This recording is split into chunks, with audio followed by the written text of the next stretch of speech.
자, 안녕하세요. 네, 점심들 잘 드셨어요? 많이 덥죠? 세월도 하수상하고, 그죠? 큰일 났습니다. 제발 비대면 수업이 없기를 기대하면서 두 사람이라도 앉혀놓고 할 거야, 나는.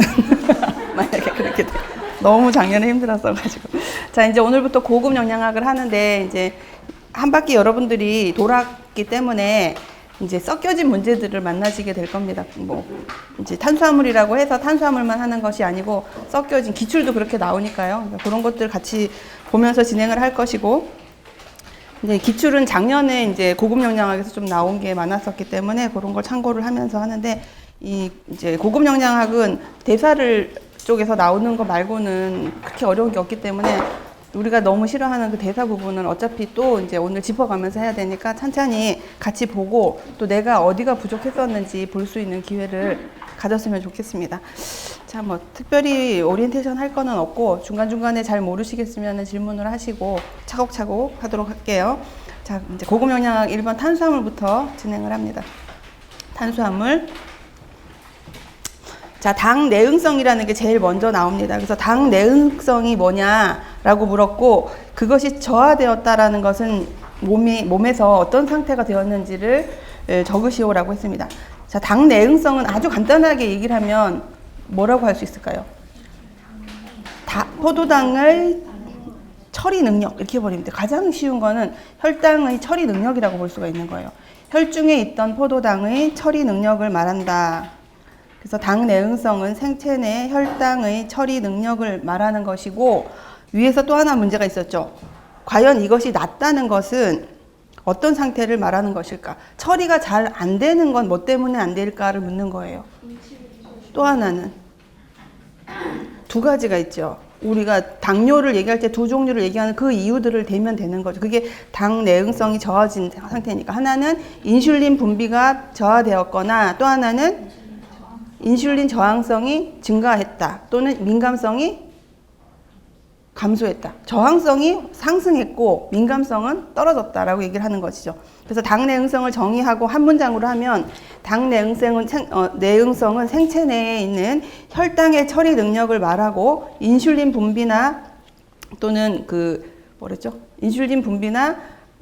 인슐린 민감성이 감소된 것을 이야기하는 것이다. 의미를 얘기한다라고 보시면 됩니다. 자, 쌍둥이 문제 1-1번을 보면 우리가 당 내성 인자라고 하는데 이것이 같은 말이에요. 그죠? 당 내응성에 관여하는 특별한 영양소들이 3가지가 있다고 얘기를 했습니다. 그래서 그 당 내성 인자라고 알려진 3가지 것들을 하는데, 또 재밌게도 비타민 하나, 무기질 하나, 또 단백질 중에서 비단백성 질소화합물이라고 하는 거 하나, 이렇게 3가지가 3요소예요. 당 내응성 인자라고 하는 건데, 비타민으로서는 뭐가 있을까요? 나이아신이 있고, 무기질로서는 크롬이에요. 그 다음에 비단백성 질소화합물로서는 글루타치온. 그래서 나이아신, 크롬,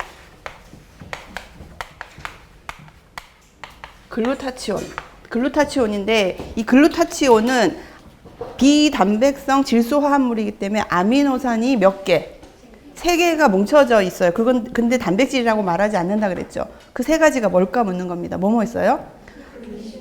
제일 먼저 확 외워도 되지만 가장 어디나 들어가는 것?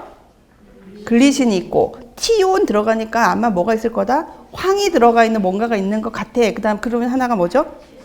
시스테인이고, 또 하나는 우리 몸에 가장 많이 있는 글루탐산이에요. 글루탐산이 어디나 있으면서 아미노산 대사의 중개 역할을 다 합니다. 그래서 막 외우기보다는 간단하게 이 부분에서는 글리신, 가장 간단한 글리신, 그 다음에 시스테인이 있고, 글루탐산이라고 하는 이게 3개의 아미노산이 묶여져서 만들어진 글루타치온이 이 당내성 인자라고 하더라. 그러면 이 글루타치온은 또 어떤 효소의 기질이 될 수가 있어요? 글루타치온 포옥시다제. 그러면 글루타치온 안에는 셀레늄이 있습니까, 없습니까? 글루타치온 안에는 없지요. 글루타치온 포옥시다제라고 하는 효소형으로 바뀌었을 적에는 셀레늄이 포함이 되어 있는 거예요. 이해가 되셨죠? 그죠? 그러면 이 글루타치온에는 황이 들어있다라는 특징이 있는 걸로 우리가 이해를 하면 됩니다. 그래서 글루타치온은 글루타치온 포옥시다제, 글루타치온 뭐 리덕타제 이런 글루타치온이 앞에 붙어 있는 모든 효소들의 기질이 될 수 있다라고 이해를 하시면 돼요. 그러면 그 글루타치온 리덕타제에는 어떤 조효소가 영향을 미쳐요? B2. 그러니까 글루타치온 자체는 황이 구성하고 있는 기본 틀이고 그걸로 만들어진 대표적인 두 가지 효소가 있는데 하나는 글루타치온 포옥시다제라고 하더라. 이거는 뭐 무기질로 셀레늄과 결합되어져 있고 글루타치온 리덕타제라고 하는 거는 조효소로서 조효소네. 비타민 리덕타제라고 하는 그 속에는 조효소 형태로 뭐 FAD로 들어가 있으니까 비타민으로서는 B2가 포함되어 있다. 구분하시겠죠, 그죠? 그렇게 연결돼서 영양소랑 이 글루타치온이랑 연결을 해야 돼요. 막 엉겨서 있으면 너무 헷갈리기 때문에 구분해서 정리를 합니다. 자, 2번. 아래 내용은 사구체의 여과율 지표에 대한 내용입니다. 빈칸을 메꿔봅시다. 자, 사구체 여과율 측정에는 GFR 물질이라고 일컬어지는 물질이 있는데 그 밑에 보면 GFR을 설명했어요. 글로메뮬라 필터레이션 레이트라 그래서 뭐예요 이게? 사구체 여과율을 하는 그 물질을 얘기를 해주는 것들을 얘기를 하거든요. 그 물질에 이끌어지는 것을 얘기하는데 기본적으로 가장 신뢰할 수 있는 것은 이눌린이에요. 여러분들 이눌린 말고 또 많은 거 뭐 있어요? 크레아티닌도 동일한 역할을 해요. 그죠? 그래서 여기서 보면 이제 우리가 신뢰한다 안 한다는 우리가 검사하는 사람이 아니기 때문에 기전은 모르지만 똑같은 생리적인 특성 때문에 여기에 있는 GFR 물질로 일컬어지는 것이 두 개가 있구나라는 정도는 우리가 아는 거죠. 근데 그것을 볼 때 실험을 직접 하는 사람들은 그 물질들 중에서 가장 신뢰할 수 있는 것을 이눌린이라고 얘기를 한다고 합니다. 그리고 티오 황산 나트륨, 크레아티닌, 만니톨 순으로 신뢰도 지표로서의 의의가 떨어진다. 가장 높은 것은 이눌린이라고 합니다. 크레아틴은 이눌린만큼은 아니지만 측정도 비교적 용이하고 피험자에게 대한 부담도 적기 때문에 크레아티닌 클리어런스, 그러니까 사구체 여과율의 임상적 지표로도 많이 알려져 있습니다. 자, 여러분들 이눌린은 어떤 당이 축합된 거예요? 과당이 축합된 거예요. 글루코즈가 축합된 걸 우리가 뭐라 그래요? 식물성을. 글루코즈가 축합되어져서 길게 있는 거를 우리는 전분이라고 말하잖아. 아밀로즈나 아밀로펙틴. 그러면 글루코즈가 막 축합되어져 있는 동물성 물질은 글리코겐이라고 말을 해요. 그러면 과당이 그런 식으로 축축 결합되어져 있는 것은 그게 이눌린인 거예요. 그래서 이눌린을 쫙 쪼개면 나오는 게 과당이 나온다는 거지. 그렇게 만들어진 것이 우리 몸에서 하는 일이 이렇게 사구체 여과율을 한다는 것이고, 이 물질들이 지표로 사용되는 이유는 이제 공통적인 얘기를 하려고 합니다. 뭐냐, 혈장에서 무엇과 결합하지 않고 단백질과 결합해 있는 상태가 아니라는 거죠. 단백질로 결합이 되어져 있으면 여과가 될까요? 안 될까요? 안 되죠. 단백질이 여과 안 되잖아요. 정상인 경우에. 그래서 단백질과 결합되어져 있지 않고 사구체에서 소변을 만드는 세 가지 기전 중에 뭐만 해당할 수가 있다. 여과 작용만 할 수가 있고, 사구체에서 나와서 세뇨관에서 이루어지는 두 가지 대사, 제흡수와 분비를 받지 않기 때문에 이 기능으로서 무엇을 알 수 있는가? 사구체 여과율을 통해 기능을 우리가 판정할 수 있는 겁니다. 라고 해서 하는 것은 여과는 가능하고 제흡수와 분비는 하지 않기 때문에 이눌린과 크레아틴이 동일하게 뭘로 쓰인다? 신장 기능 검사의 물질로 쓰인다라고 이해를 하시면 됩니다. 그 다음에 3번. 당류 중 단맛이 가장 강하고 온도가 낮을수록 감미도가 증가하며 사구체 여과율을 지표로 사용하는 이눌린을 구성하는 단순당, 과당이라고 얘기를 했습니다. 근데 가장 달면 감미도에서 가장 기본이 돼야 되는데 안 되는 이유가 설명하고 있죠. 뭐 때문에? 온도에 따라 감미도가 달라지기 때문에 표준으로 잡을 수가 없어서 100으로 잡는 게 뭐예요, 그러면? 설탕을 100으로 잡고 얘가 더 높은 숫자로 감지를 하는 거죠. 그래서 3번은 과당이라고 할 수가 있고, 4번 봅니다. 4번. 자, 올리고당, 식이섬유소, 락토스가 체내에서 제공하는 공통된 유익한 점은 무엇일까요? 간단하게 우리가 한 단어로 얘기를 하면 뭐예요? 정장작용을 한다라고 볼 수가 있습니다. 그리고 그거를 조금 다른 표현으로는 장내 환경 개선이라고 해도 괜찮아요. 장내 환경 개선이라는 말, 정장 작용이라고 하는 말 다 가능합니다. 그렇게 하고 있고, 이것이 하는, 그럼 요 작용을 통해서 요런 작용이 말하는 구체적인 내용은 뭘까요? 유익균은 감소시키고, 유익균은 증가시키고, 유해균은 감소시키는 역할을 하는 겁니다. 그래서 유해균은 성장 억제, 유익균은 성장 촉진, 이렇게 하는 것이 가장 간단하게 답할 수 있는 정장작용입니다. 유익균의 성장 촉진, 유해균의 성장 억제. 그럼 유익균의 가장 대표적인 균 이름이 뭐가 있어요? 유산균이라는 게 있죠. 유산균. 그죠? 유산균 같은 것들이 우리 몸에 있을 때 위에서 말한 올리고, 식이섬유, 락토즈 같은 걸 먹게 되면 얘를 먹게 되면 유산균이 얘네들을 어떻게 해요? 먹이로 한다는 뜻이에요. 그래서 먹이로 준다는 뜻이죠. 그렇게 하면 유산균이 무슨 일을 할까? 먹었어. 지금 얘기했던 올리고당, 식이섬유, 락토즈와 같은 이런 물질들을 먹었어요. 그럼 그 다음에 내가 지금 유산균이거든. 먹었어. 그럼 어떻게 하지? 뭘 만들까?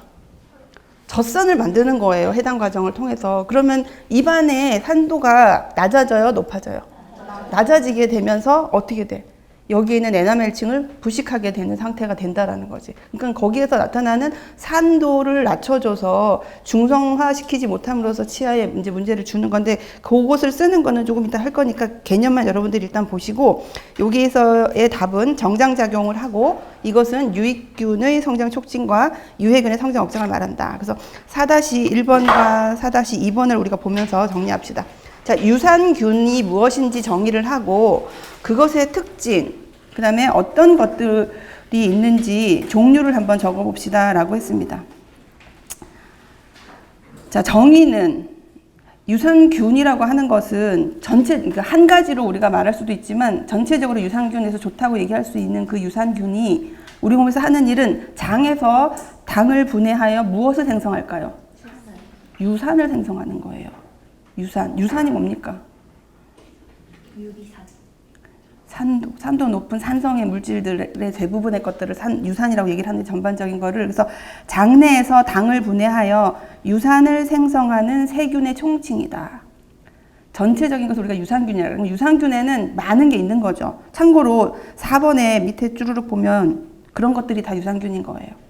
이름들 좀 익숙한 것도 있고 빈칸도 있고 그래요. 그죠? 동그라미 4번에. 그래서 장내에서 당을 분해하여 유산을 생성하는 세균이다.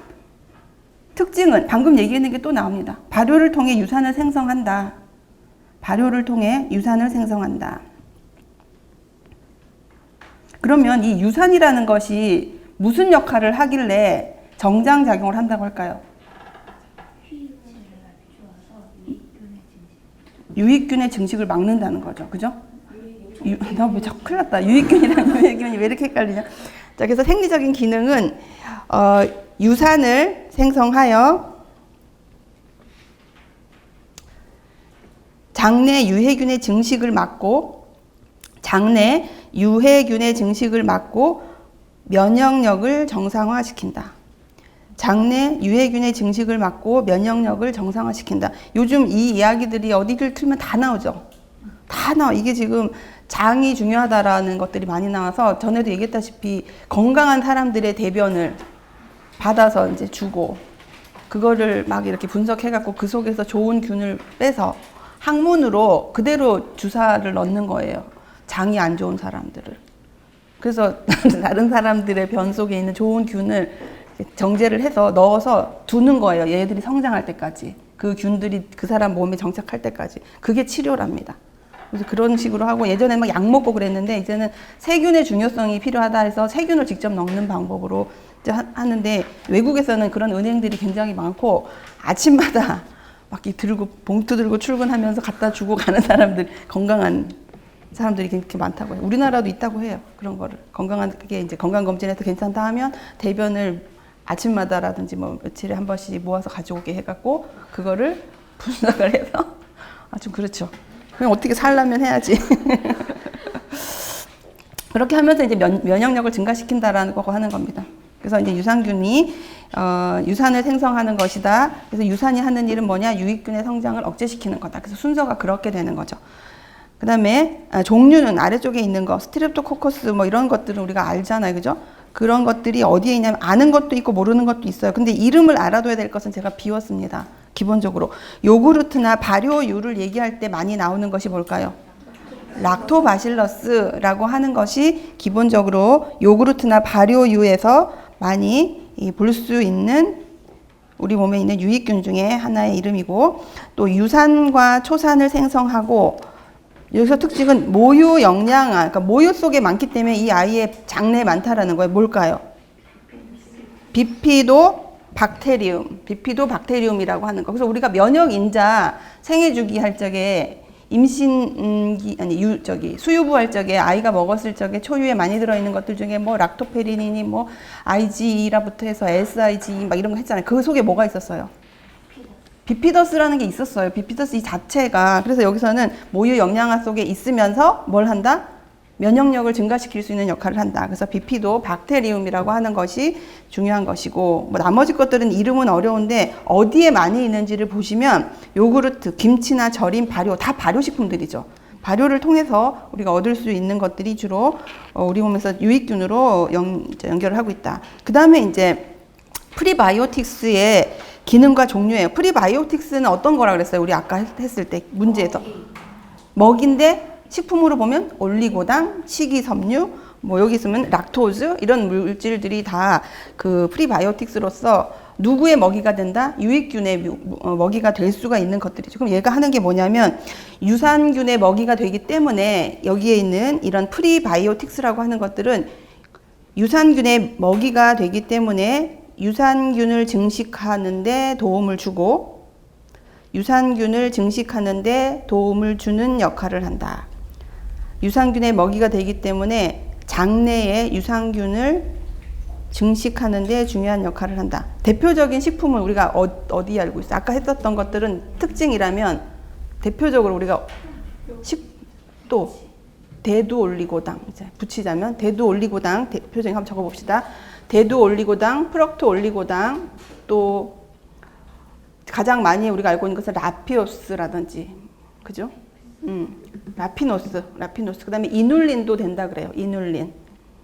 대두올리고당, 프락토올리고당, 그 다음에 자일리톨, 이눌린 이런 종류들을 우리가 프리바이오틱스라고 이제 구체적으로 설명할 수 있는 영양소, 물질로 우리가 봅니다.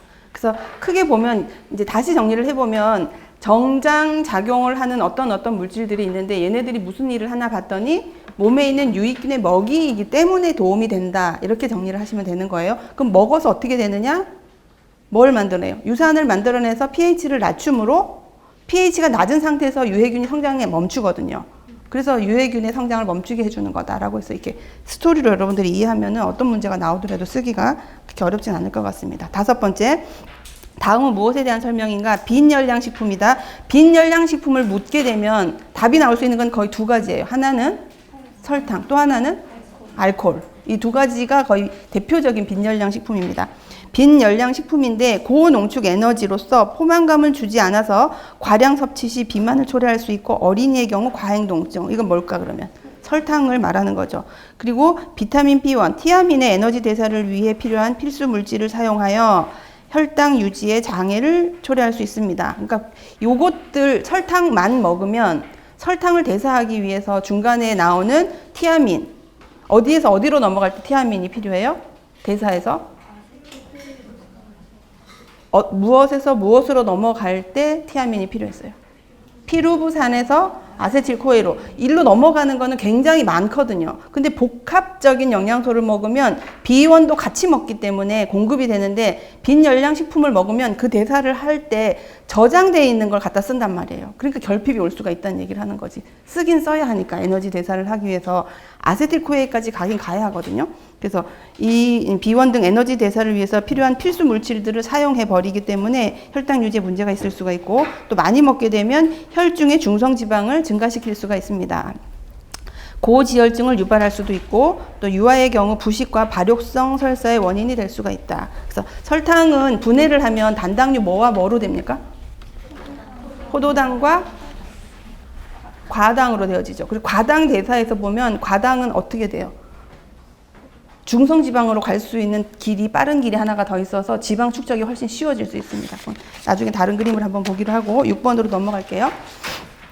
다음은 괄호 안에 공통으로 들어갈 다음에라고 얘기했네. 은이 아니고 생체 물질은 주로 간과 근육에 저장되는 탄수화물의 형태이고 간에 저장된 것은 혈당 상승에 기여하지만 근육에 저장된 것은 그렇지 않다. 마라톤 선수에게 체내 저장량이 많을수록 유리한 이 성분은 뭘까요? 글리코겐입니다. 그럼 여러분들 이제 나중에 문제가 나오겠지만 근육 속에 있는 글리코겐이 내가 굉장히 강력한 운동을 했어요. 순간적으로 폭발적인 걸 해야 되는 상황에서 하게 되면 거기서 뭐가 생성이 됩니까? 젖산이 생겨져요. 그럼 그 젖산은 어떻게 소모를 시킬까?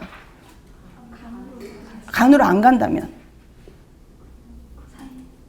간으로 안 간다. 간으로 가게 되면 시간은 오래 걸리겠죠. 뭐 이렇게 젖산으로 갈 거 아니에요. 그래서 우리가 알고 있는 코리회로를 통해서 소멸이 되거나 포도당을 만들거나 그렇게 하면서 이제 소멸을 시키는 거지, 젖산을. 근데 그것만 일어나는 게 아니에요. 그게 한 70%이긴 하지만 또 하나, 근육 자체에서 소멸될 수 있는 방법이 있어요. 뭐가 있을까? 글리코겐이 포도당이 되었다가 젖산이 됐다.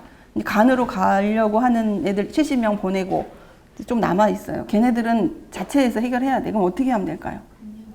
근육에서 지금 젖산이거든? 뭘로 바뀔 수 있을까? 좀 전에 얘가 어디서 왔어? 젖산 전 단계가 뭐예요?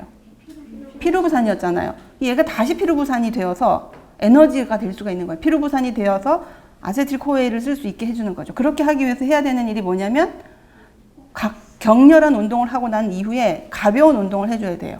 그 가벼운 운동을 해준 과정에서 근육이 쓰는 에너지를 자기 몸에서 지금 생겨진 젖산을 가져다가 역반응을 해서 자기가 쓰기도 한다는 뜻이에요. 그래서 예전에 기출문제에서 우리가 하겠지만 이런 게 있었어. 그거는 문제 풀 때 되면 여러분들이 생각을 잘 안 하거든. 문제를 안 보고 생각을 해야 머리로 생각을 하니까 이제 기억을 더듬어 보라고 얘기를 하는데, 근육에서 생성이 된 젖산이 다른 물질로 전환이 되어서 쓰여지는 방법의 뭐 그 대사를 쓰시오라는 게 있었어요. 그래서 책들이나 기출문제 답들에서는 다 코리에로만 얘기를 해요. 우리가 코리에로를 가장 대표적으로 보잖아. 젖산이 혈액을 따라 간으로 가서 다시 당 신생 과정을 거쳐서 포도당이 되면 다시 혈액으로 와서 근육으로 와서 다시 근육에서 에너지로 쓴다라는 것도 있지만, 하나를 더 쓸 수 있는 것이 써야만 한다라고 내가 말을 할 수는 없는데, 동일한 답안지라면 변별력이 있으려면은 사실에 근거한 거를, 예를 들어 줄이 한 줄이 남았다고 하면 쓸 수 있는 여지가 있는 자료가 뭐가 있냐면 근육 자체 안에서도 피루부산으로 전환이 되어 근육의 에너지원으로 쓸 수가 있는 거예요. 이제 과격한 운동이 끝났기 때문에 이제는 그 현기적인 대사 말고 그렇지 않은 상황에서도 뭐예요? 산소가 있는 유산소 운동이 가능하잖아요. 그러니까 간단히 러닝 같은 거를 하면서 근육 운동을 하는 과정에서 근육에 저장되어 있던 젖산을 쓰면 훨씬 빨리 이게 소멸이 된다고 하는 거예요. 그러니까 두 가지가 있습니다. 요거는 그냥 개념으로 알고 좀 이따 답 쓸 기회가 있으니까 참고만 일단 하세요. 젖산이 나왔기 때문에 제가 설명을 해줍니다. 젖산에 대한 얘기를. 자, 그 다음에 7번. 하루에 2,500kcal를 섭취하는 사람이 필요로 하는 식이섬유소의 양은, 그래서 우리가 이건 생애주기 때도 했는데 기본이 1000kcal당 얼마? 12g이라는 기준 하에서 계산을 간단히 해주면 됩니다. 그래서 1000에 대해서 12니까 이 사람 얼마예요? 2500이면 12 곱하기 얼마 해줘야 돼요? 2.5 해야 되죠. 12 곱하기 2.5 하면 답은 30g이 필요하다. 하루에 2500kcal 섭취하는 사람은 식이섬유소를 하루에 30g을 섭취하게 된다. 이렇게 보시면 됩니다. 그 다음 8번. 포도당과 결합하여서 유당을 이루며 뇌신경 등에 존재하는 단당류는 무엇일까요? 갈락토스가 뇌신경에 관련된 이제 여기서는 단당류라고 얘기지만 포도당과 결합하여서 유당을 이루는 것으로서 단당류. 또 갈락토스가 뇌신경에서는 어떤 형태의 이름으로 얘가 정리를 해요? 갈락토스로 뚝 들어갑니까? 당지질의 형태로 들어가죠. 강글리오사이드라든지 뭐 세레브로사이드라든지 이제 그거에 대한 부분을 우리가 이제 보려고 합니다. 8-1번 한번 볼게요.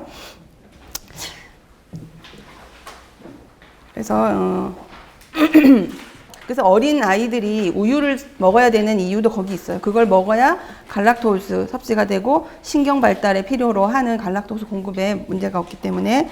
자, 8-1번 당지질, 이제 탄수화물이지만 당지질에 대한 걸 한번 보자면 구조 내에 포도당 또는 갈락토스가 하나 들어가 있는 지질을 우리는 총체적으로 뭐라고 말할까요? 세레브로사이드라고 말을 합니다. 세레브로사이드. 이거는 포도당이랑 갈락토스 어떤 것과 결합이 돼 있더라도 상관이 없어요. 그거를 통칭해서 얘기를 해주는 거예요. 그러면 그 밑에 있는 문제에서는 구조 내에 포도당이 한 개가 들어있어요. 한 개가 들어있으면서 세포막을 구성하는 대표적인 물질을 쓰라 그러면 글루코세레브로사이드. 왜냐면 글루코즈가 들어가 있거든. 글루코세레브로사이드 형태로 들어가 있다. 그러면 3번에 갈락토즈가 주로 많이 들어가 있으면서 뇌와 신경에 많이 존재하는 것은 갈락토세레브로사이드라고 볼 수가 있는 겁니다. 갈락토세레브로사이드. 근데 이제 우리가 포도당이랑 갈락토즈에만 초점을 맞췄기 때문에 이름에 신경을 썼다면 다시 문제를 보세요. 구조 내에 포도당이 한 분자 포함되어 있으면 어디에? 세포막에 많이 들어가 있는 것은 글루코즈와 결합되어져 있는 글루코세레브로사이드가 많이 들어가 있고 당지질의 이름이. 그다음에 뇌 일반적인 세포를 얘기해요. 근데 뇌와 신경세포에는 주로 어떤 거? 갈락토즈가 들어가 있는 갈락토세레브로사이드가 주로 많이 들어가 있는 거라 이렇게 볼 수가 있는 거죠. 그래서 기본적인 세포막이라고 하면은 글루코즈가 포함된 글루코세레브로사이드. 신경과 뇌 이런 쪽으로 했을 때 구체적인 게 언급이 되면 갈락토세레브로사이드라고 하면 되고, 이도 저도 아니고 모르겠다 그냥 세레브로사이드라고 하면 그건 틀린 건 아니거든. 살짝 걸치기를 했기 때문에 그럼 한 절반쯤은 맞을 수 있으니까 잘 이해가 안 되면 그렇게 정리를 하시면 됩니다.